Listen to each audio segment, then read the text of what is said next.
नमस्कार, आप देख रहे हैं जोहार झारखंड। आपके साथ मैं हूं शिप्रा झा और बुलेटिन की शुरुआत बड़ी खबर के साथ करेंगे। मेदिनीनगर से बड़ी खबर है, जहां टीएसपीसी के 3 नक्सली गिरफ्तार किए गए। AK-47 देसी कट्टा बरामद किया गया। 83 कारतूस नक्सली पर्चा भी मौके से बरामद किया गया है। पांकी थाना क्षेत्र में पुलिस को ये बड़ी सफलता मिली है। कई बड़े कांडों के आरोपी हैं नक्सली। पुलिस के 2 जवान की हत्या का इस पर आरोप है। आम लोगों की भी हत्या का आरोप इस नक्सली पर था और कई थाने में वांटेड था, जिसकी गिरफ्तारी अब कर ली गई है। इन लोगों के पास से हम लोगों को एक AK-47 हथियार, 7.62 mm जिंदा गोली और एक खोखा, एक देसी कट्टा और एक देसी पिस्टल और 7.65 mm का 4 जिंदा गोली और मोबाइल 2 और कुछ नक्सली पर्चा भी जो है बरामद हुआ है। और रांची से आपको बड़ी खबर बताते हैं। छात्राओं को हॉस्टल में कैद करने का मामला, एसडीएम के निर्देश पर पुलिस ने हॉस्टल का गेट अब खोल दिया है। लाली कच्छप को नोटिस भी जारी किया गया। लोअर बाजार थाना क्षेत्र में करीब 150 छात्राएं कैद कर दी गई थी। हॉस्टल के गेट पर ताला जड़ दिया गया था, जिसके बाद पुलिस टीम ने कार्रवाई की है और एसडीएम के निर्देश पर पुलिस ने हॉस्टल का गेट खोल दिया है। तस्वीरें हम आपको उस हॉस्टल की दिखा रहे हैं। छात्राओं को हॉस्टल के अंदर बंद कर दिया गया था और जिसके बाद पुलिस को इसकी सूचना दी गई। एसडीएम के निर्देश पर पुलिस ने हॉस्टल का गेट खोल दिया है और लाली कच्छप को नोटिस भी जारी किया गया है। तो रांची से आपको इस वक्त की बड़ी खबर बता रहे हैं। गर्ल्स हॉस्टल के गेट पर तालेबंदी से जुड़ी खबर। ओम प्रकाश हमारे साथ अधिक जानकारी के साथ जुड़ गए। ओम प्रकाश, क्या है ये पूरा मामला? बता दें कि लाली कच्छप जो कि इलाके में एक दबंग महिला भी है और लगातार लोगों को परेशान भी करती है।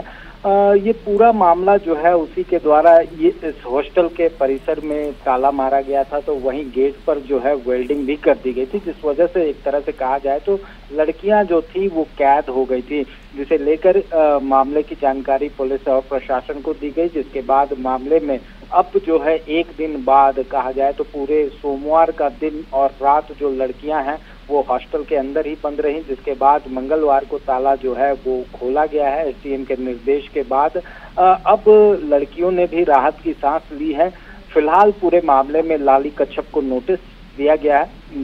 जो जानकारी है उसके अनुसार जमीन विवाद से जुड़ा हुआ ये मसला है, जिसे लेकर हॉस्टल में ये तालाबंदी जो है या फिर कहें तो सील करने का कार्य जो है वो लाली कच्छप के द्वारा किया गया था। हालांकि इस पूरे मामले में अधिकार हनन को लेकर लाली कच्छप को नोटिस दिया गया है और इस मामले में आगे की कार्रवाई जो है वो जांच के आधार पर पुलिस और प्रशासन के द्वारा की जाएगी। ठीक है ओम प्रकाश, शुक्रिया इस अपडेट के लिए। और रांची से आपको बड़ी खबर बताते हैं। शराब घोटाले में ईडी की छापेमारी जारी है। हरमू समेत कई जगह ईडी ने छापेमारी की है। कचहरी रोड स्थित शारदा सदन मेट्रो कॉम्प्लेक्स कचहरी रोड में भी ईडी ने रेड की। You Sharma and CO limited में ईडी की रेड चल रही है। चार्टर्ड अकाउंटेंट हैं यू शर्मा। ईडी अब दस्तावेज भी खंगाल रही है और डिजिटल डिवाइस व्यवसायी उमा सिंह ठिकानों पर भी ईडी की दबिश है। हटिया के ओबरिया रोड में ईडी ने दबिश दी। शराब नीति से जुड़े मामले को लेकर यह छापेमारी की जा रही है। गजेंद्र सिंह के आवास पर भी ईडी की टीम पहुंची थी, वहां भी रेड किया गया है। उत्पाद विभाग के संयुक्त सचिव हैं गजेंद्र सिंह। आईएएस विनय कुमार चौबे के ठिकानों पर भी रेड की गई।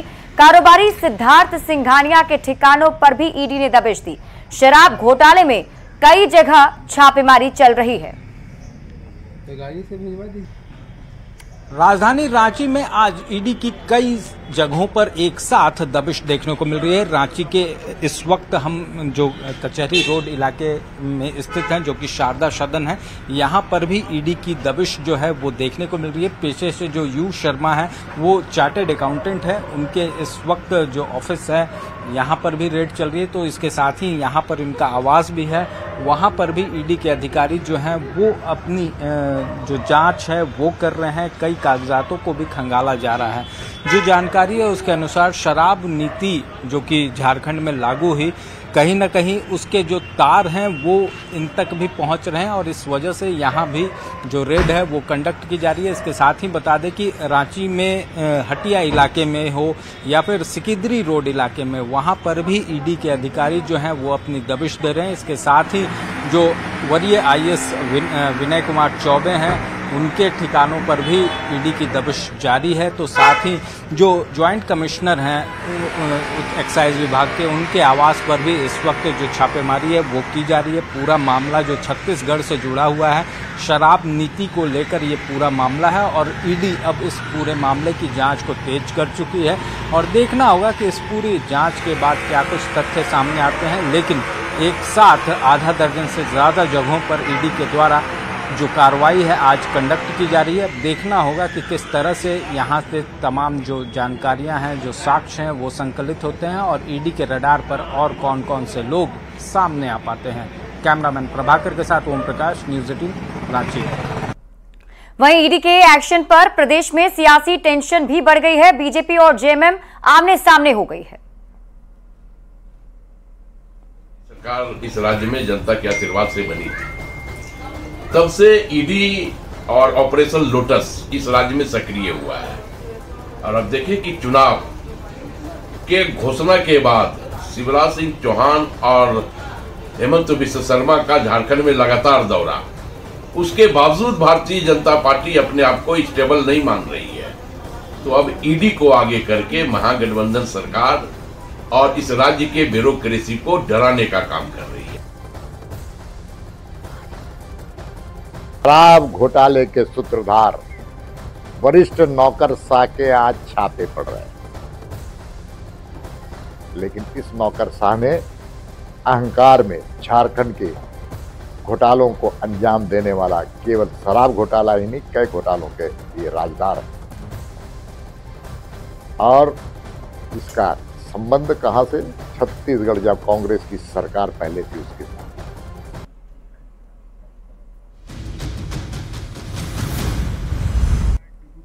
और इस बीच सूत्रों के हवाले से आपको बड़ी खबर बता दें, धनवार सीट पर कांटे की टक्कर देखने को मिलेगी। जेएमएम अपना उम्मीदवार नहीं हटाएगा। सीपीआई-एमएल ने पिछले दिनों जेएमएम को धनवार सीट से कैंडिडेट हटाने का अल्टीमेटम दिया था, नहीं तो राज्य में अलग लड़ने का ऐलान किया गया था। और अब ऐसे में जेएमएम की तरफ से भी देखिए जवाब आ चुका है। अपना उम्मीदवार जेएमएम ने धनवार सीट से नहीं हटाया है, तो कांटे की टक्कर इस बार धनवार विधानसभा की सीट पर देखने को मिलेगी। जेएमएम ने भी अपने उम्मीदवार नहीं हटाए हैं, जबकि सीपीआई-एमएल ने अल्टीमेटम दिया था। ये कहा गया था सीपीआई-एमएल की तरफ से कि अगर जेएमएम अपना उम्मीदवार नहीं हटाता है तो सीपीआई-एमएल अकेले ही चुनाव लड़ेगी। तो सूत्रों के हवाले से आपको इस वक्त की बड़ी खबर बता रहे हैं, जेएमएम की तरफ से भी उम्मीदवार नहीं हटाने की बात कही जा रही है।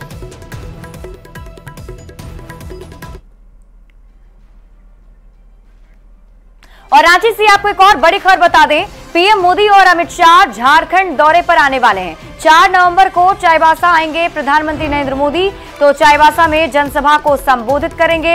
अमित शाह की 3 नवंबर को चुनावी जनसभा झारखंड में होने वाली है। बरकट्ठा में चुनावी जनसभा को संबोधित करने वाले हैं केंद्रीय गृह मंत्री अमित शाह।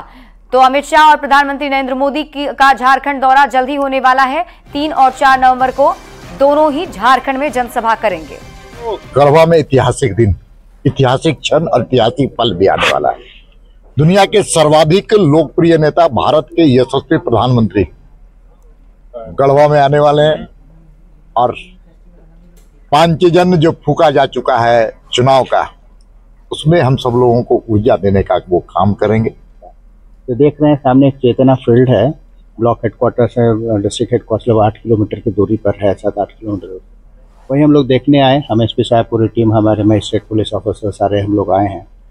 कहाँ कैसे व्यवस्था हो, कैसा प्रोटोकॉल मेंटेन किया जाए, कहाँ हेलीपैड रहेगा, कहाँ मंच रहेगा, क्या रहेगा। प्रधानमंत्री का जो संभावित दौरा 4 तारीख को, जैसा कि पता चल रहा है अलग अलग सूत्रों से, उसी को लेकर के आज पूरा जिला प्रशासन यहाँ पे हम लोग स्थल निरीक्षण करने को आए थे। और सिक्योरिटी पॉइंट ऑफ व्यू से भी हम लोग इसको देख रहे हैं और जो मॉडल कोड ऑफ कंडक्ट को देखते हुए, जो नॉर्म्स है उस सारे को पालन करते हुए और माननीय प्रधानमंत्री का जो प्रोटोकॉल है उसको भी पालन करते हुए हम लोग ये कार्रवाई और ये दौरा पूर्ण करें।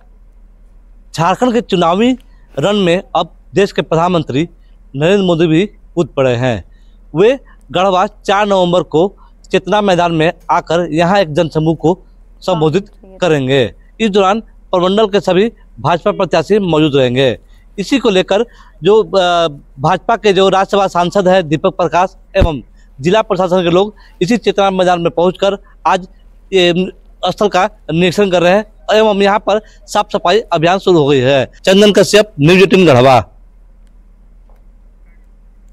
20 नवंबर को झारखंड में दूसरे चरण का विधानसभा चुनाव होगा और इसको लेकर आज नामांकन की आखिरी तारीख हो गई है। 30 अक्टूबर को नामांकन पत्रों की स्क्रूटनी की जाएगी, जिसके बाद 1 नवंबर को दोपहर 3 बजे तक प्रत्याशी अपना नाम वापस ले सकते हैं। इस मौके पर तीनों राजनीतिक पार्टी बीजेपी, जेएमएम और कांग्रेस ने अपनी अपनी जीत का दावा करते हुए एक दूसरे पर पलटवार किया है। पूरी भारतीय जनता पार्टी झारखंड प्रदेश बाबूलाल मरांडी जी प्रदेश अध्यक्ष के नेतृत्व में कृत संकल्पित है प्रदेश की सबसे बृहद सरकार को खाल फेंकने के लिए, और हमारे जो बड़े नेता हैं उनका भी लगातार दौरा होगा। तमाम झारखंडी एकजुट है और एक संकल्प के साथ कि माटी का बेटा जिसने लड़ाई लड़ना कबूल किया, झुकना कबूल नहीं किया, वो आदिवासी का बेटा हमारा नेता रहेगा। ये तय हो चुका है। के साथ सिर्फ चुनाव में नहीं, चुनाव के पूर्व ही जनता के साथ हमारा एक आत्मीयता का संबंध रहा है। हम जनता के सुख दुख में साझा हिस्सा बराबर बनते रहे हैं। तो हमें यह लगता है कि जनता का जो भरोसा है, जनता का जो विश्वास है, वो महागठबंधन सरकार और कांग्रेस के प्रति। धनबाद जिले के बागबारा विधानसभा सीट पर दूसरे चरण में मतदान होना है, जहां कांग्रेस उम्मीदवार जलेश्वर महतो ने नामांकन पर्चा दाखिल किया। जलेश्वर महतो 3 बार बीजेपी के ढुल्लू महतो से हार चुके हैं, लेकिन इस बार पार्टी ने उन पर विश्वास जताया है। उनकी चुनौती है कि हार के सिलसिले को खत्म कर चुनाव जीतें, जबकि बीजेपी के प्रत्याशी शत्रुघ्न महतो ढुल्लू महतो के भाई हैं। जलेश्वर ने रानी बाजार में एक चुनावी सभा का आयोजन किया, जिसमें झारखंड कांग्रेस के प्रदेश प्रभारी गुलाम अहमद मीर और सांसद सुखदेव भगत मौजूद रहे। उन्होंने लोगों से जीत दिलाने की अपील की। मैंने अपने लोगों को, आवाम को अपील की कि आने वाले चुनाव में 13 तारीख हो या 20 तारीख हो, पूरे झारखंड में गठबंधन के उम्मीदवारों को कामयाब बनाना है। आरजेडी नेता तेजस्वी यादव ने जीत का दावा करते हुए कहा कि यहां एक तरफा माहौल है, महागठबंधन की सरकार बननी तय है। बीजेपी पूरे तरीके से खंड खंड हो गई है और झारखंड हम लोग जीत रहे हैं। हमारी कोशिश है कि हम 7 सीट जीत जाएं। एक तरफा माहौल है, महागठबंधन की सरकार बनना तय है। भाजपा पूरी तरीके से खंड खंड हो गई है और झारखंड हम लोग जीत रहे हैं। हॉट सीट बरहेट से बीजेपी उम्मीदवार गमालियल हेम्ब्रम ने आखिरी समय में नामांकन दाखिल कर लिया है। नामांकन के बाद हेम्ब्रम ने कहा कि इस बार कमल का खिलना निश्चित है और क्षेत्र की जनता के भरोसे जीत का पूरा विश्वास है। उन्होंने बरहेट में मूलभूत सुविधाओं की कमी को अपना चुनावी मुद्दा बताया। आपको बता दें कि बरहेट सीट से ही सीएम हेमंत सोरेन चुनाव लड़ रहे हैं। प्रतिशत खरे उतरेंगे, चूंकि जनता 35 साल के कार्यकाल का पैमाना 5 साल में अभी परिवर्तन देखना चाहती है। वहीं रांची के हटिया विधानसभा सीट पर इस बार दिलचस्प मुकाबला देखने को मिलने वाला है। एक तरफ बीजेपी से 3 बार के विधायक नवीन जायसवाल चौका लगाने चुनावी मैदान में उतरे हैं, तो दूसरी तरफ उन्हें चुनौती दे रहे हैं कांग्रेस से अजय नाथ शाहदेव। नवीन जायसवाल अपनी उपलब्धियों के साथ साथ चौका का मौका मिलने पर विजन को लेकर जनता के बीच जा रहे हैं, तो हेमंत सरकार की नाकामयाबी गिना रहे हैं। नवीन जायसवाल से बात की है न्यूज 18 संवाददाता अविनाश कुमार ने। हटिया विधानसभा सीट से नवीन जायसवाल लगातार 3 बार जीत चुके हैं, हैट्रिक हो चुकी है और अब आगे की तैयारी है। हमारे साथ बीजेपी के उम्मीदवार हैं नवीन जायसवाल जी। नवीन जी, हैट्रिक तो हो गया, अब सवाल ये उठता है कि ये गाड़ी आगे बढ़ेगी और बढ़ेगी तो किन सवालों के साथ? देखिए, जनता का आशीर्वाद, विश्वास हटिया की जनता लगातार 3 बार रहे हैं। हर गांव से, हर दीदी से, हर भैया से सुख दुख का रिश्ता है।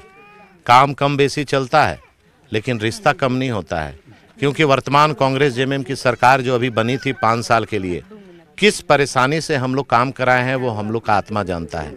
फिर भी जितना हम लोग सके हैं उतना किए हैं और निश्चित तौर पर सड़क, नाली, बिजली, पानी, ये लगातार ये हम लोग का कर्तव्य है। ये समस्या समाधान हम लोग करते रहेंगे।